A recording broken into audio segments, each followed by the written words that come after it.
Hola amigos, bienvenidos, welcome to the Spanish channel, Grammar Checkpoint 13, unlucky for some. Today we're going to be learning how to form the pluperfect tense. So before you proceed learning the pluperfect tense, it's absolutely essential that you completed lesson 12 on the perfect tense because, like the perfect tense, the pluperfect is a past. It's a compound tense, so it's made up of more than one conjugated verbs, and they are two consecutive conjugated verbs. So please, if you haven't already looked at the perfect, do so now. In the meantime, some examples of the pluperfect tense in English to begin with, and let's look at some irregular verbs. So, in English, we might say something like, I had played, I had visited, I had enjoyed. Let's change the pronoun. You had decided, she had believed, he had greeted, we had gifted, you had all of you had discussed. That's you plural. They had closed. So as always, I ask, how do you form this tense in English and when is it used? That's the trickier question. I'll come back to you shortly. To answer the first question about how this tense is formed in English, well, we start with our pronoun as always, the first person singular here, I, and we are going to take the verb to have and we're going to conjugate that into the simple past. So I had, you had, she or he had, we had, all of you had, and they had. That is your first conjugated verb. The second is, as we saw the perfect tense, your, what I call a PP, your past participle. So take the verb, or any verb, regular verb that is, like play, visit, enjoy, decide, add ed to the end of it in English. So I had played. There's your first conjugated verb to have in the past tense, simple past, and there's your past participle, played. And don't forget that lots of verbs in English are unfortunately irregular, as we saw last lesson. So if you wanted to use the verb do, for example, as a past participle, you're not going to say I have doed, I had doed. You're going to say I had done. Not you had goed, but you had gone. Not she had gived, but she had given, and so on. So just remember there are some irregular past participles as well, which just need to be learned. Right, so when do we use the pluperfect? This is very difficult to explain. So I've on the screen got a timeline for you with 4 arrows. Now, in the middle, that's going to refer to the now, the present. To your right, we have future. To your left, we have past. But you'll notice there are 2 arrows for the past. All will be revealed shortly.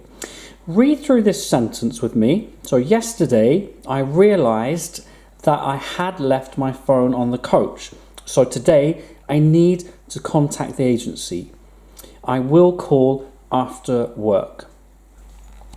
Within those 2 sentences we have 4 different tenses, and what I'd like you to do is to decide where each of them will fall on this timeline. Okay, come back to me shortly. Right, let's see how you've got on. So, I started off with what I felt was the easiest, the future I will call, and that needs to be placed on the far right hand side. Secondly, the present tense I need right in the middle. And this is where you might have had more difficulty. So the accurate response is I realized, and then to the far left, it's I had left. But why?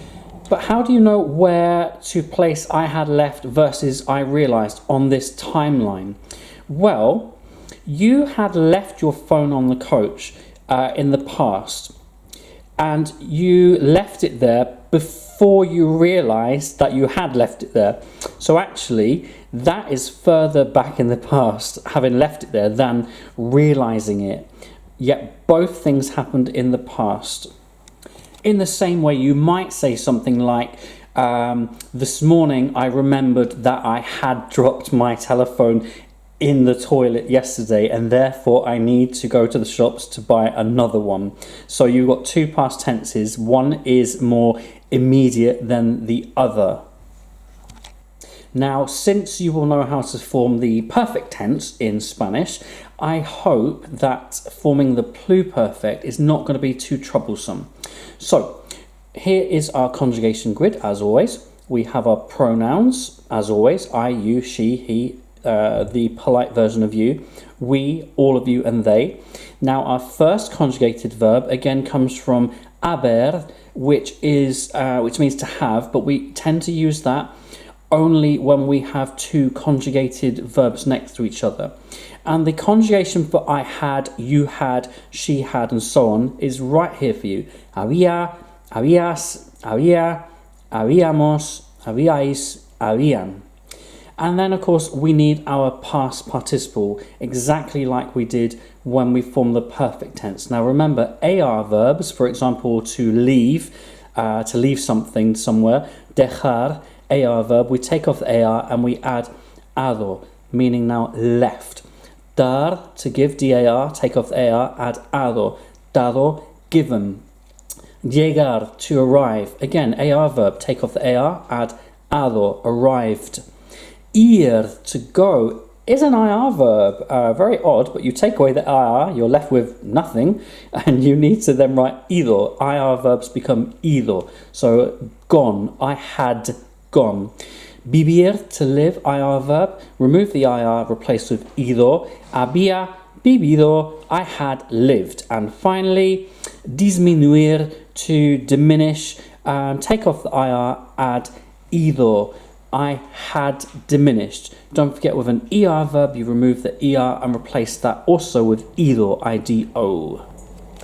Okay, over to you. I'd like you to write these short sentences into Spanish. They're all in the pluperfect. Just as an example, number one, I had left. Remember, check your pronoun. So I is yo. Had, go along your row and you'll find out the answer, había. Left, well, here's the verb to leave. Remember what we said, take away the AR and add ado. So I had left will be había dejado. Let's see how you get on with the others. ¿Y listos? Ready? Let's have a look. Let's get marking. So, as I said, I had left. Había dejado. I had lived. Había vivido. I had increased. Now the verb aumentar, AR verb, take off the ending, add ado. Había aumentado. I had decreased. Había disminuido. I had arrived. Había llegado. And finally, I had gone. Había ido. I'd like you to do exactly the same thing, only this time I have changed the pronouns. So we're not just sticking to I had, había. Okay, I'll come back to you shortly. Y las respuestas en 1, 2, 3. Okay, here are your answers. I will leave them on the screen for you to just double check against what you've got. Check for your conjugation of haber for the had and your past participles. Any comments or questions, please do leave them in the comment section below and I'll get back to you. Gracias. Y finalmente, we have some irregular verbs to tackle. And when I say irregular verbs, I mean the ones where we're forming the past participle. For example, I had said. Decir is to say. We don't take away the IR on this occasion, put IDO because it's irregular. So we don't say había decido. No. The word for said, the past participle in Spanish is dicho. Había dicho, I had said. Resolver means to resolve, resolved. Poner, to put, puesto. Hacer, to do or to make, hecho, for done. Escribir, to write. Escrito means written. And finally, ver, to see. Visto, seen. So have a go at numbers 1 to 6 for me. Y vamos a ver. Let's see. There are your answers. Go through, double check your conjugation of haber and also your use of the irregular past participle. And just like that, we have finished the grammar checkpoint 13 on the Pluperfect. I hope that made sense. If you are studying Spanish, using Spanish in exam situations, it's a really good tense, a complex tense to use in those exams. So please, even if you only use it the once, make sure you do. Next time we're going to be learning about the conditional perfect and future perfect tenses. Again, if you haven't grasped the pluperfect or the perfect, please go back over them and do so before moving on to checkpoint 14. Otherwise, I'll see you then. Hasta luego.